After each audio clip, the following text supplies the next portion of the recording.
Actually, are we on? We're good. Actually, that's a good question.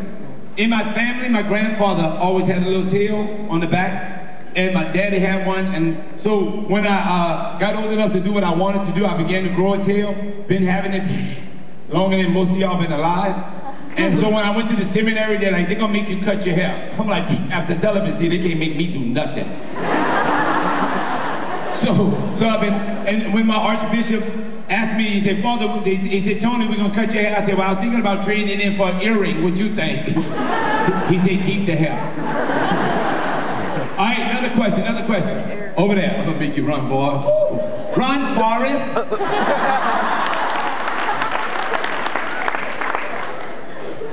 What you got? How long do you have to study to be a priest? How long you have to? Excellent question. You know, in the priesthood, stay right there. Somebody on that side got a question. In the priesthood, we actually have a phenomenal journey. Most guys study for 8 years. Because you do 4 years of undergraduate seminary, and then 4 years in graduate school. So you normally come out with an undergraduate degree and then a master's degree in divinity.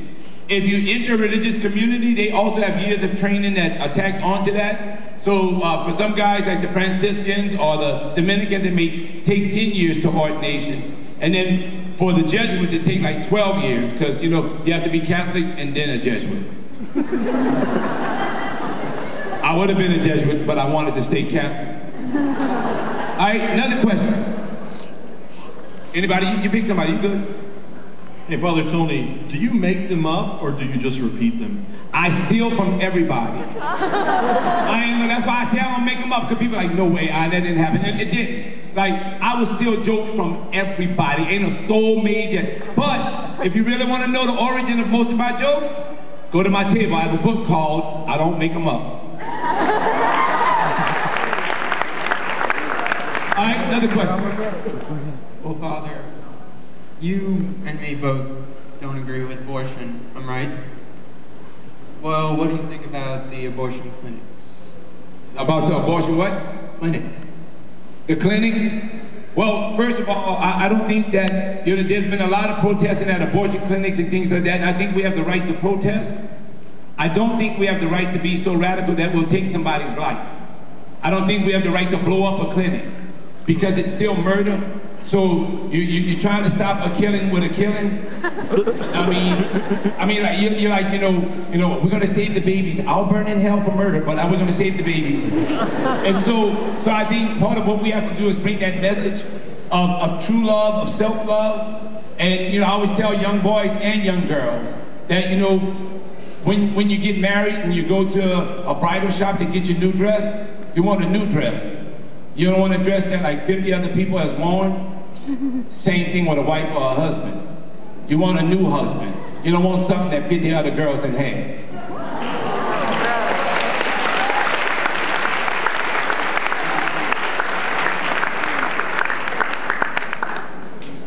All right, another question. What we got? How many times do you go to Guadalupe a year?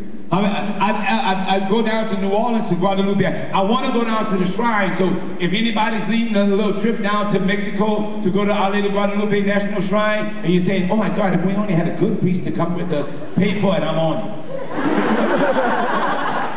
Private room though, just remember, I can't, and first class, because I can't sit with the peasants. So, oh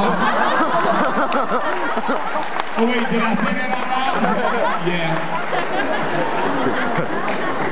All right, somebody else. Another question. What you got? Okay, you said we could go to hell if we die with mortal sin on our souls, correct? Yes. What if you die in a car crash with a scapular on?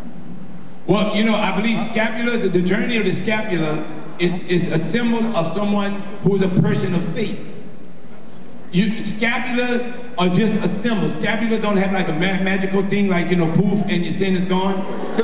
So wearing that scapula is a conscious reminder to yourself that indeed you're on that journey of faith. I don't think that you can commit a mortal sin, go like out there and shoot somebody, and then you die in a car accident and you're, oh, he's all right though, because he might have murdered somebody, but he's got on the scapula.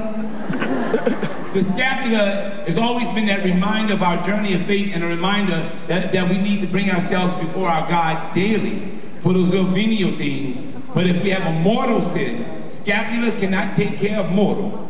Scapulars are that reminder of that prayer journey we're on. So we need to make sure that we're taking care of the good stuff in the box with the priest with the curtain. Thank you, ma'am. All right, we're gonna do one more question on this side, then we gotta go back to the dark side. Luke, I am your father. Yes, ma'am. What made you want to become a priest? God. Like, you know, before I entered the seminary, I was actually 26 years old when I went to the seminary. Before I went to the seminary, I was a public school teacher. But all my life, I think God had been calling me, and I just kept saying, no, I'm not the one. You know, you know, because I always saw like the priests and stuff, and I thought they were like cool dudes, but like most of them was like the holy priest. You know, and like at our high school, all boy high school, run by our order of priests. We had like 10 priests teaching in our school. And they would have like little vocation dinners and they invite guys to come to dinner. I ain't never got invited. They always invited the boys that went like to daily mass, you know, the ones that walked around holding their little rosaries. And like, I was never the one because I was meat in like I am now. And so I was never their image of priest, so I thought maybe it wasn't for me. And so I became a public school teacher. But of course, you know, after being a school teacher in public schools in New Orleans for 3 years, the priesthood looked good. And celibacy is a gift. Because you ain't got to deal with the mamas or the kids. And so I love it that way.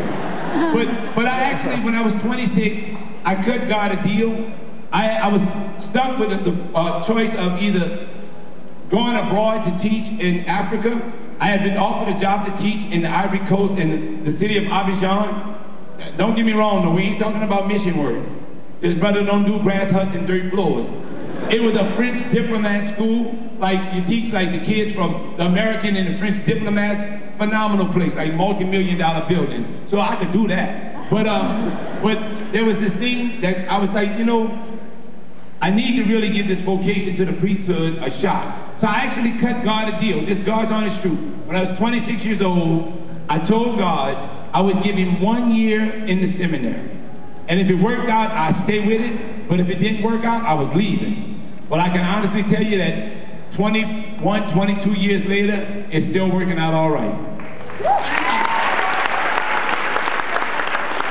All right, we got time for like, wait, we got to go to the dark side. Got to go to the dark side.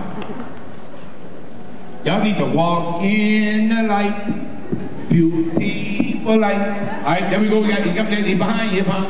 Jerry's over there. I get it. Yeah, she's good. She's been waiting. How old is your mom? Wait, hold on the mic up to your mouth. How old is your mom? How old is your mom? My mom is 68 years old.